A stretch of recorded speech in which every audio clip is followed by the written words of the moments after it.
And it's Nancy...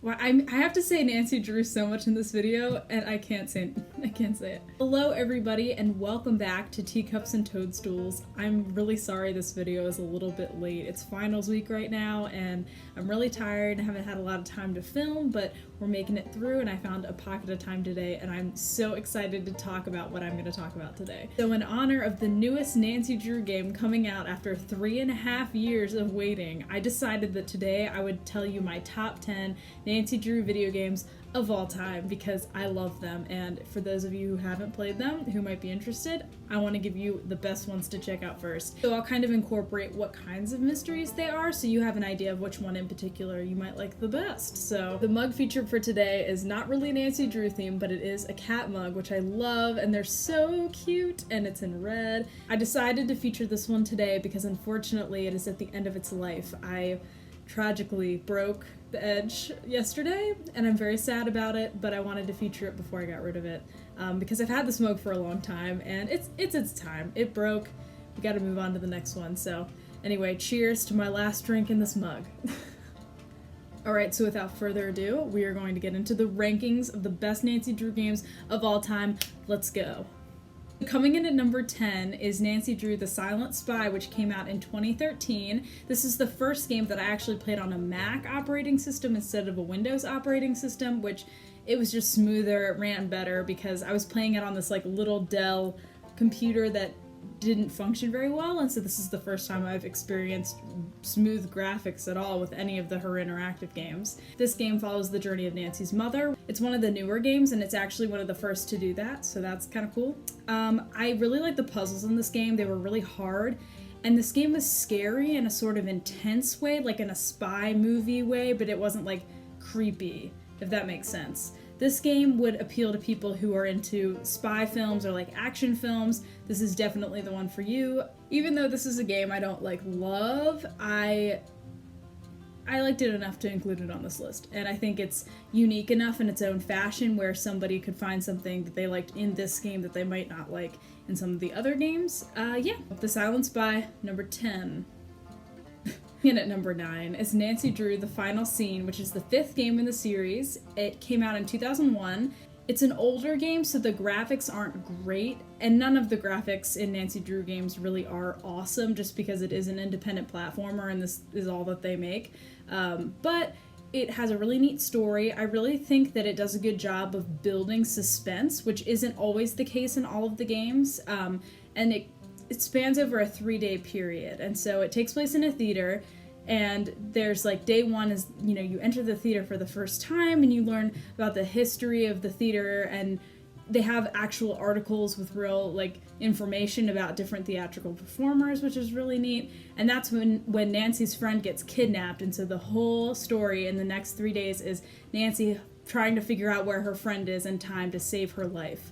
That's something I like about the older games, actually, in Nancy Drew, is I feel like the writers were a lot less scared to incorporate plot lines that might involve, like, Nancy being threatened to be murdered, or her friends being threatened to be murdered or held hostage, which makes it more interesting. It's a little darker, but it makes the stakes for the game a lot higher, which I kind of miss about some of the newer games, even though they're just as good.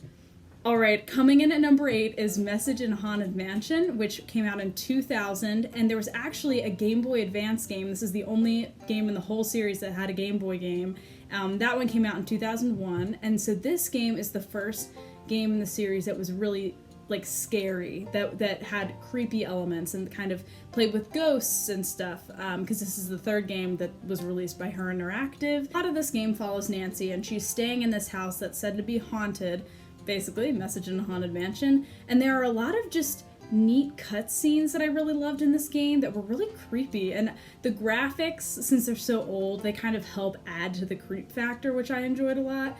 I like the soundtrack in this game, and it, again, like I said with the final scene, it did a good job of building suspense throughout the whole game, which is really cool. I don't have much more to say about this because at the time that I played it, I was younger, and so it freaked me out a lot, and so I kind of repressed a lot of the scary stuff. So if you're somebody who's prone to be scared easily, this is not a game for you. Definitely younger children, I wouldn't recommend it. I think adults, you'll be fine. Even if you don't like horror movies, it's not that scary. But if there are younger viewers out there watching, this might not be the game to start out with if you're afraid of ghosts and stuff, because it's very creepy and it has a creepy atmosphere.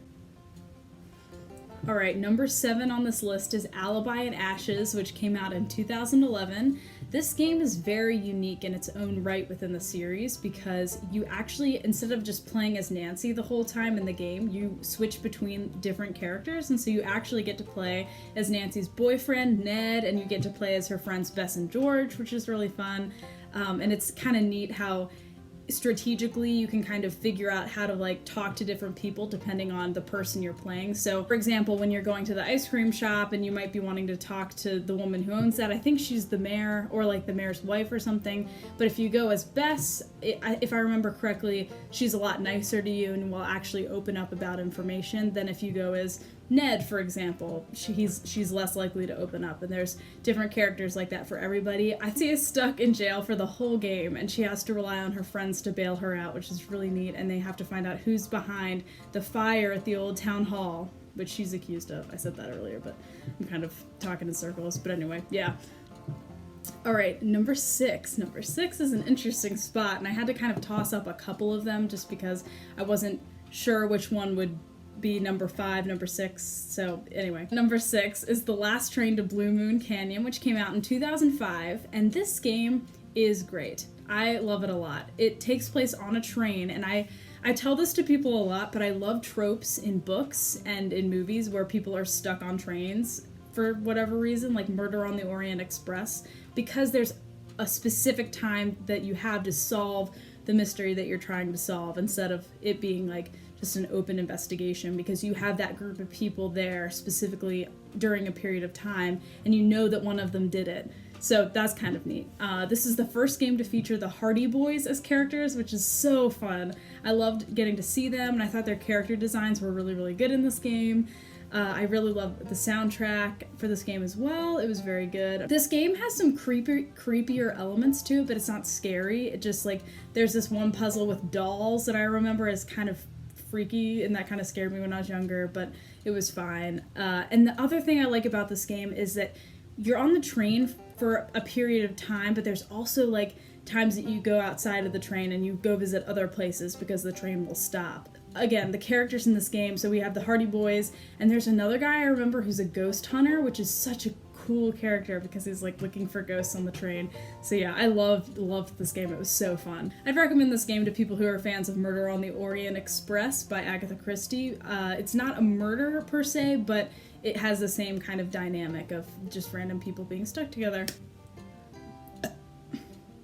So coming in at number 5 is the first game in the whole series that I ever played with my dad, and it took us 3 years to finish it.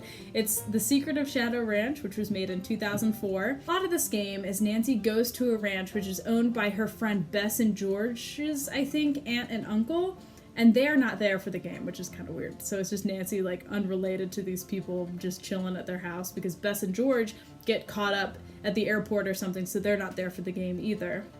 And so while Nancy's at this ranch, she learns that there's this ghost horse that's been running around at night, and it's like scaring people.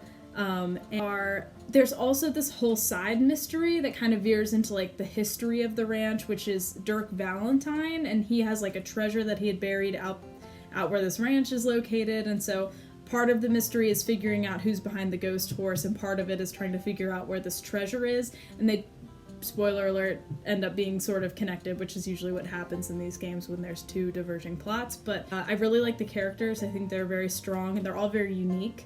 And so it's not too predictable who ends up being the culprit, which I really loved about this game. All right, coming in at number 4 is, I think, one of the more popular games in the entire series. It's The Curse of Blackmoor Manor, which was released in 2004, and this game was the second game, I believe, that I played after Secret of Shadow Ranch. This is another one that I played earlier on. It was definitely a creepy game, and it took me a lot to get through it, and I had some nightmares, but I was like 11 when I played it, so that's why.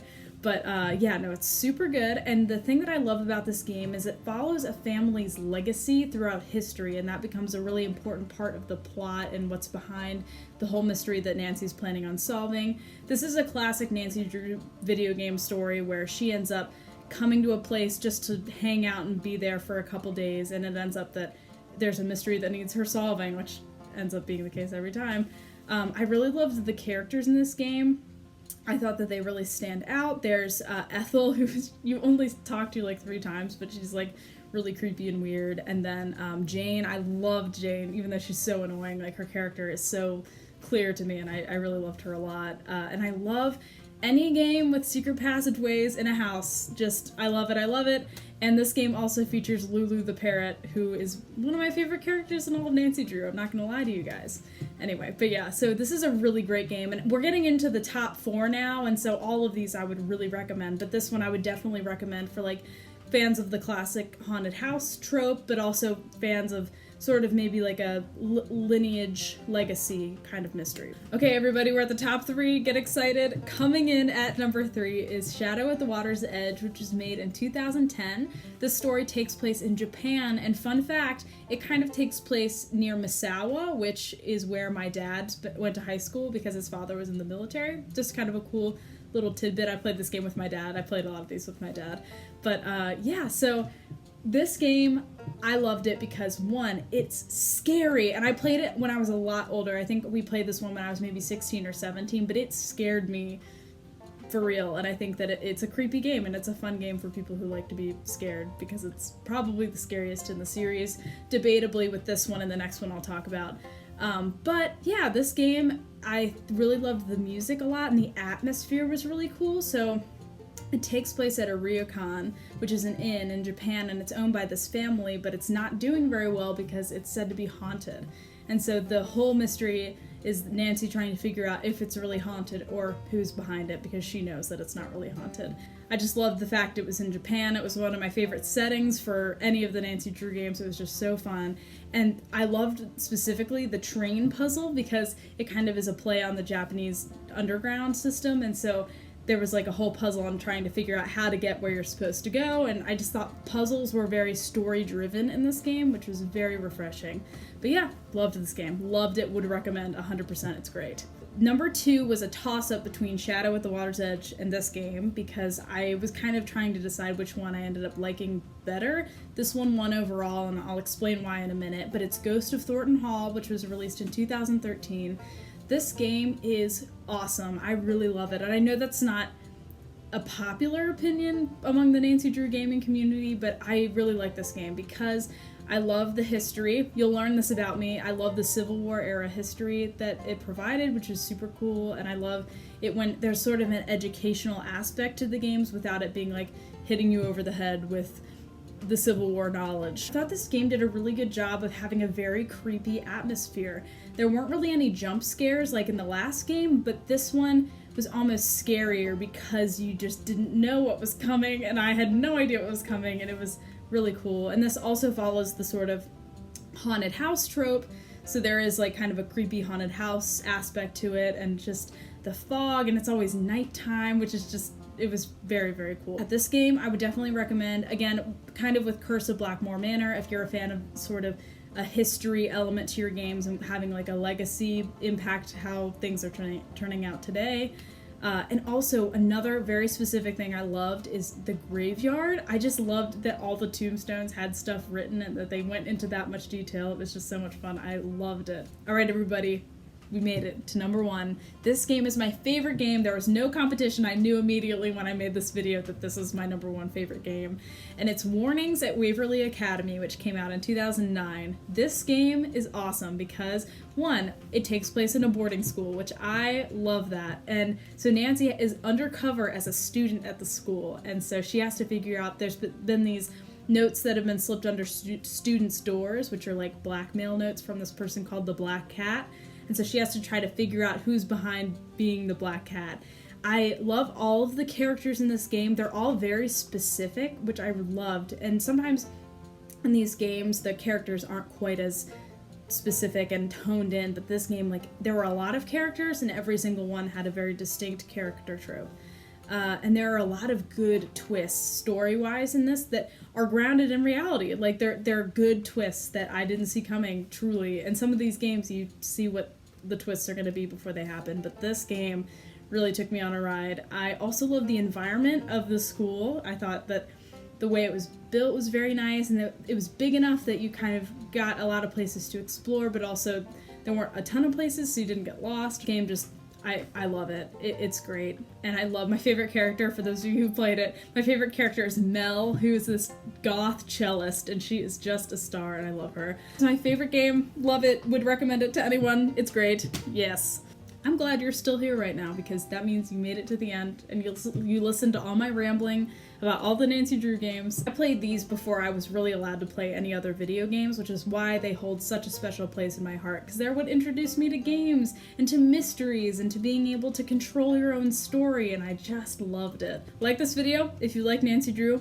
Games or books, either is great. Subscribe to my channel for more random ramblings from me, and I will see you next week. Bye!